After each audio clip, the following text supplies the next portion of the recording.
વરસાદની કોઈ આગાહી નહીં। બેવડી ઋતુ સહન કરવા રહેવું પડશે તૈયાર। સવારે ઠંડી તો બપોર બાદ અનુભવાશે ગરમી।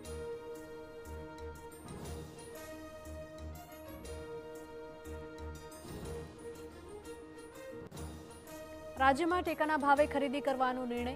9 નવેમ્બરથી શરૂ થશે ખરીદી। મગફળી, સોયાબીન, મગ અને અડદને મળશે ટેકો।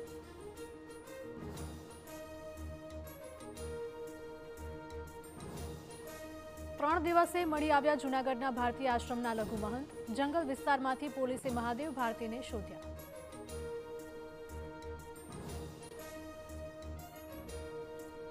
અમદાવાદના ફતેવાડીમાં 1 વર્ષથી ગુમ પતિની હત્યાનો ખુલાસો થયો। પત્નીએ પ્રેમી સાથે મળીને હત્યા કરી। રસોડામાં દાટી હતી લાશ।